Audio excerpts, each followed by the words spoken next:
Sa linggo ng gabi, mapapanood na ang bagong original TV series ng GMA News TV, Ang Bayan Ko.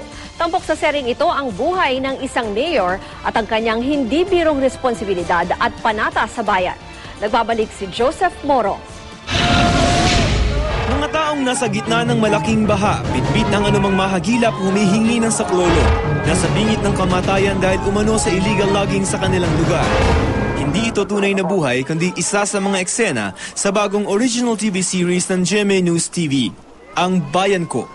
There's so much sa bayan ko na familiar sa mga tao. Ang dami nilang makikita kasi nagpa-preview na kami nung pilot and everybody was saying, oh my God, parang probinsya ko yan, parang bayan ko yan. Pero actually wala kaming pinagbabasihang isang bayan lang or isang politician. Tampok dito ang aktor na si Rocco Nasino bilang si Mayor Joseph Santiago, ang bagong mayor ng likhang isip ng munisipyo ng Lagro. Mayor Joseph Santiago is a very honest and he's the idealistic mayor in this show na tutol sa political dynasties, ayaw sa mga tamad at gusto niya maayos ang city of Lagros.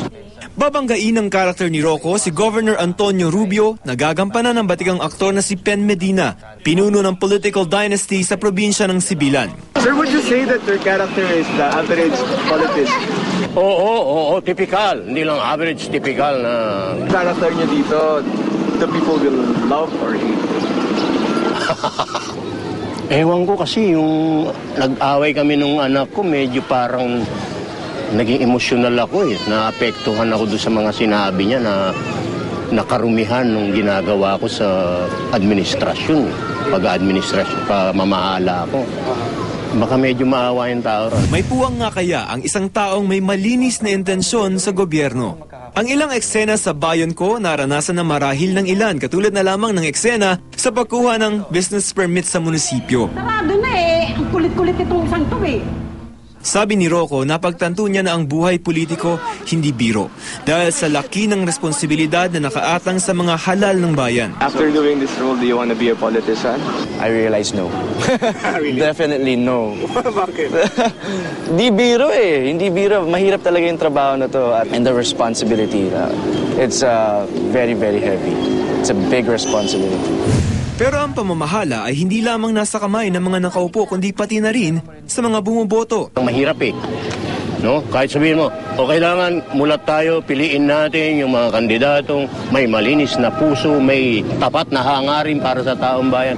Mahirap eh. Pag tinutulungan ka, di ba? Mahirap ka, tapos tinulungan ka ng konti.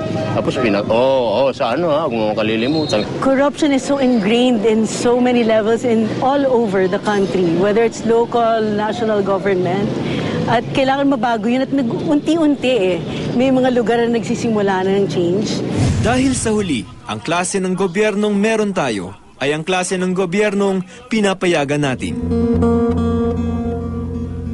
Magsisimula na ang Bayan Ko sa linggo, March 10, 6:30 p.m. sa GMA News TV Channel 11. Joseph Morong, GMA News.